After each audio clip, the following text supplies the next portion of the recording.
Good morning, students. I am Rajendra. I will teach you biology of ninth class today. Yesterday, I have, or you can say that in the last class, we have discussed about the xylem phloem, but only I have give you the hierarchical figure, okay, or you can say that the hierarchical structure. Today, I will just tell you about the diagrammatical representation. There is a importance of diagrammatical representation. Why it is important?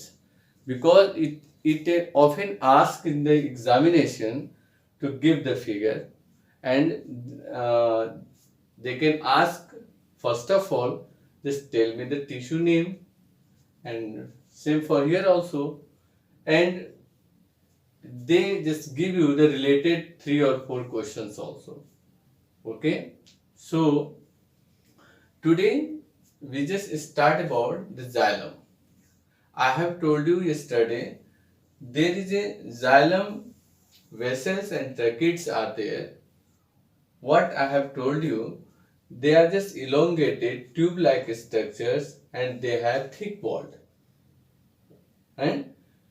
And about the xylem parenchyma, this is the structure of xylem parenchyma. What it looks like you can see here. And what is the function of xylem parenchyma? It is stores the food material, or as well as it also helps in the conduction of water and minerals too. Now I have told you about the xylem fibers. Xylem fibers is the one, you can say that it can support the mechanical strength of the xylem, or you can say whatever the water and minerals are sucked by the soil, it just capable to holding the water and minerals, or you can say it is helpful for, it gives the strength to the xylem. Okay, this xylem fibers, xylem parenchyma I have told you, xylem vessels and tracheids I have told you. You can just see a figure of xylem, keep it in your mind. Now just we come to phloem parts. This is the phloem, or it is often asked in the examination. This figure is often asked in the examination, and it is asked, just tell me which figure tissue is this, and this they can give you the importance. The regarding questions are there. There are many questions regarding to phloem also. So first of all, figure's name, phloem tissue. They can also give the importance definition of the phloem. Apart from that, yesterday we have discussed about their parts: sieve tube, companion cells, phloem parenchyma, and sieve plates are there. Okay, so let us take one by one. Sieve tube. Sieve tube, it is just elongated or tube-like structure which is help in conducting the prepared food materials in the aerial parts, or you can say that in the leaves, and it is distributed with the help of companion cells, or it is, you can see here, it is adjacent to their sieve tube. That means it also helps in conducting the food material with, or you can say it together, the sieve tubes. At the end of their sieve plates are there which helps to hold the food material. Okay, now phloem parenchyma, it is, you can say that it is the work of the, or the function of the phloem parenchyma is to store the food material, and only what we have told you about that, there is the xylem parenchyma is only the living part of the phloem. Often I have told you yesterday, xylem is made up of dead cells, but in xylem parenchyma it is living part. In phloem fibers, there is it is phloem fibers. I have forgotten to name this. Phloem fibers is here. Yes, phloem fibers. What is the work of phloem fibers? It gives the mechanical support to the phloem. Okay, phloem fibers is only the you can cells or the components of the phloem which is dead. Okay, approx phloem, all parts of the phloem are made up of living cells, but phloem fibers are dead in nature. As you can say that the textile of hemp, jute is the example of phloem fibers. Together we considered in the xylem and phloem, we considered vascular bundle. Someone asks you what we call it if the xylem and phloems are together form, you consider the vascular bundles. We call it the vascular bundle, and they help in both in the veins or the veins where they are just transported towards the root to top of the plant. Now the next topic is animal tissue. As we have studied in the case of plant, there are so many tissues are there.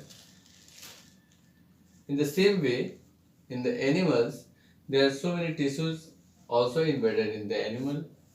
That is epithelial tissue, muscular tissue, connective tissue, and nervous tissue. You can say that there are more, just major 4 tissues are there in the case of animal tissue. Okay, so the first is epithelial tissue. As we come in the epithelial tissue, it is again classified in the 5 types. That is squamous epithelium, cuboidal epithelium, columnar epithelium, ciliated epithelium, stratified epithelium. Okay. Now, muscular tissue, the second is muscular tissue, that is, it is again categorized in the 3 types, that is striated, unstriated, and cardiac muscles. In the connective tissue, as we come in the connective tissue, it is also again in the just classified in the 3 way, that is connective tissue proper. It embedded in the tendon and ligaments are there. Supporting connective tissue, it embedded the mainly embedded the cartilage and bones are there.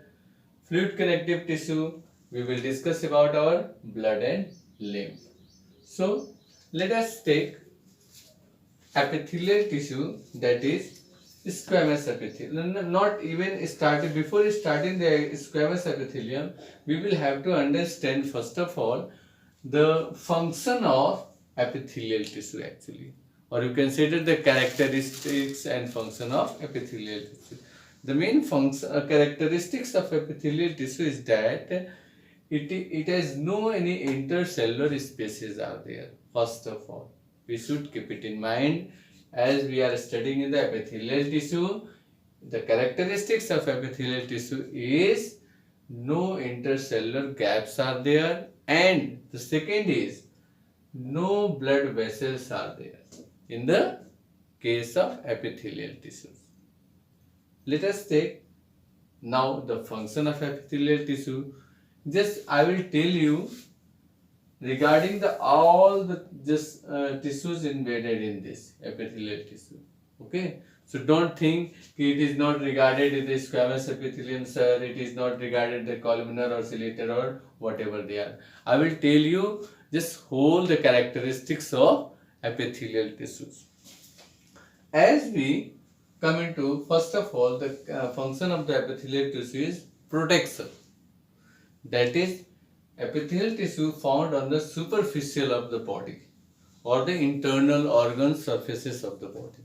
That means it defends our body from the external things or the external, you can say that the enemies, insect or whatever, it may be the some chemicals also, it may be any other particles also, or mechanical injury will be there. So it helps, epithelial tissue helps in protection. Apart from protection, it also helps in absorption, secretion, okay, formation of gametes, okay, and apart from this, the exchange of materials are also there. Exchange of materials in case of alveoli, you can say that when we are talking about the lungs, or you can say that the lungs the cells of the lungs which is embedded or the made up of is known as the epithelial tissue, and there the exchange of gases are there. Okay, CO2 goes out, oxygen comes in, so it is embedded in the that you can in the fingertips: protection, absorption, secretion, formation of gametes, or last one is exchange of materials or exchange of gases is there. So it is in the case of the function of the epithelial tissue. Okay, got it? Now come to the first, the squamous epithelium. Squamous epithelium, it is looks like flat cells are there. When we are talking about this epithelial tissue or the animal tissue, first of all we should keep it in mind there is two things are there, the main things are there. First, where these tissues are found, or you can say that the location and functions are very important regarding to epithelial tissue. It is often asked in the examination where the squamous epithelium tissues are found, what is the function of these, etc, etc.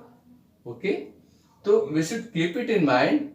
Squamous epithelium, first of all, a structure when we are talking about the structure, it is just looks like a flat or polygonal structures, as I have just drawn here. You can see here, just look like a mosaic floor structure, as we see in the just floor is now.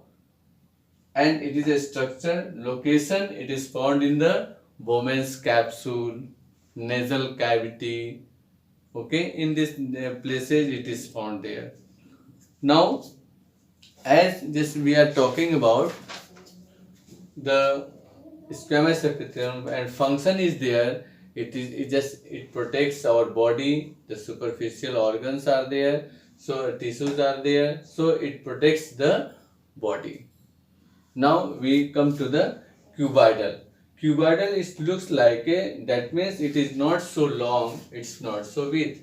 That means you can say that its width and length are somewhat equal.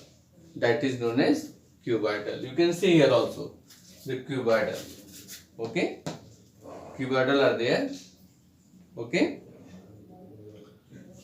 cuboidal, and it is when the widths are center, it is just looks like, and the nucleus are found in the center of the this. You can say that here the nucleus are found in the center, cuboidal epithelium.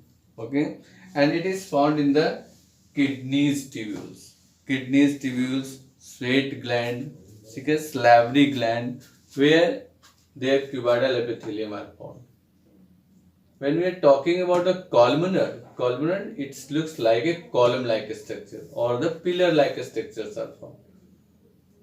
Okay, and where this pillar-like structures are found, the functions of the columnar epithelium is to lining of the you can say that the inner epithelium is inner gland, or the stomach gland, or you can say that the intestine. In that place the columnar epithelium are found. Ciliated, it is found in the cilias are found. It is looks like a just like a columnar or cuboidal epithelium, but it has the main thing is there, the cilia are found.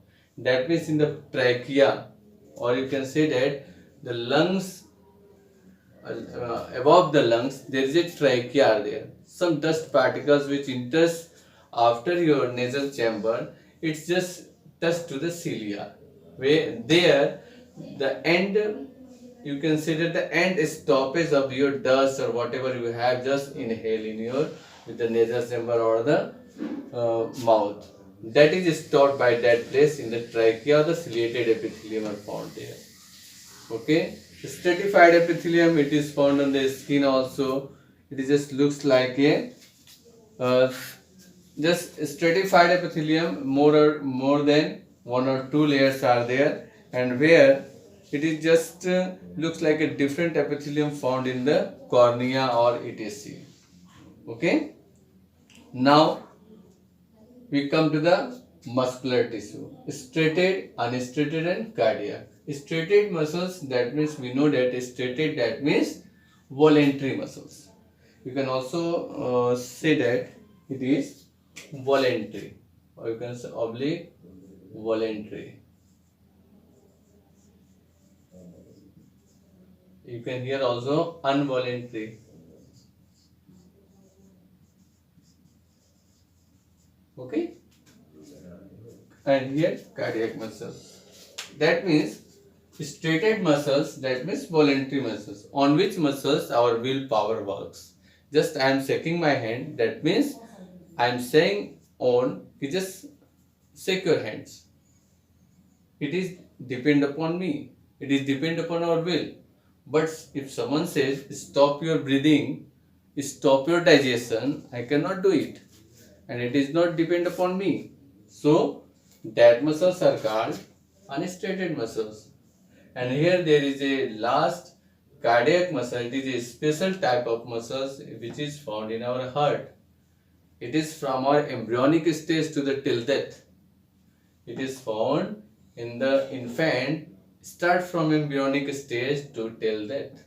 You can say, if the heart say, okay, just let me rest for some time. You are just keep on resting all the day, and just give me some time to rest. Then what happened? You can say that. Now the third is connective tissue. The third is connective tissue. Connective tissue proper, it embedded the tendonal ligament. So first of all, not it is embedded in the tendonal ligament. Apart from it, there are two tissues are also there. Areolar and adipose tissues are there. Areolar tissue, that means it embeds the skin, or you can say that makes our skin elastic or smooth. That part of the connective tissue proper makes our stent, white stent or elastic. Okay, and some mechanical injury are also protected by these areolar tissues. Adipose tissue, what does adipose tissue do actually? Adipose tissue, it helps the packing of the fat cells are there, or you can say that it is work as a packing material. Packing material, that means there the fat cells are found, and in fat cells you can say that many types of vitamins, fat soluble vitamins, it is in dissolved in there, or it is also work as a insulation also. Okay, insulation, you know, it works in the winter season, or it may be in another form. Now the third one, which is fibrous connective tissue, in that the tendonal ligaments are there. That means you can say that connective tissue, again it is categorized by three parts, that is adipose tissue, okay, areolar tissue and fibrous connective tissue. I have mentioned the example of fibrous connective tissue, tendon and ligament. Where what is tendon? Tendon is just type of tissue which is you can say that white elastic materials are there. What does it actually do? It just connect the bones with muscles, and in the case of ligament, it connects the bones with bones, or you can say that where the joints are found, knee joints, knee joints and elbow joints, there both the tendon and ligaments are there. Their work is to connect the bones with muscles and bones with bones. These are some important features. It is white connective tissue and it is yellowish connective tissue. Elastic, both are elastic. It is hard elastic, it is very elastic. Now the second is supporting connective tissue, that is cartilage and bones are there. Cartilage, we know that just our ear are made up of cartilage, our nose are made up of cartilage. One thing is there where the ciliated epithelium found, that is known as trachea. It is made up of cartilage. Our just backbone on the two vertebrae column, there are cartilage. That means cartilage, it is also work as a shock absorber, and it is non-porous. It is made up of chondrocyte cells. Okay, our bones are made up of osteocyte cells, and same way in the cartilage, it is made up of chondrocyte cells. and it is very elastic in the compare of bones. So when we are talking about the cartilage is very elastic, non-porous structures, bones-like structures, which is found in our body, and it is in the form of our ears, nose, or between two vertebrae. Now, the third is fluid connective tissue, that is blood and lymph. Blood, we know that there are two parts of the blood, that is blood plasma and the organic materials are there. In the blood, there are two types of blood and plasma. That means the plasma, the parts of the plasma is about 85 to 90% water are there. 5%, you can say that 5 to 10% only blood components are there. And in that blood components, the white blood cells are there, RBCs are there, okay, WBC are there, platelets are there, and so many organic and inorganic materials are also there, okay. And when we are talking about the lymph except RBC, it is play a very important role to just increase the immune system of our body. Yes, lymph is there, and it is, yes, lymph is nothing but it is also, you can see that it is lymph nodes are there, lymphatic, there is another type of system that is known as lymphatic system. You will just teach later on in the next classes about lymph, but I am telling you the important thing, it play a very important role to increase the immune system, okay. Except RBC, all the components, the bloods are found here, okay. Now I suppose you have got it, all the things whatever I have told you in this blackboard, and rest topics we will continue in the next video. Thanks you and have a nice day.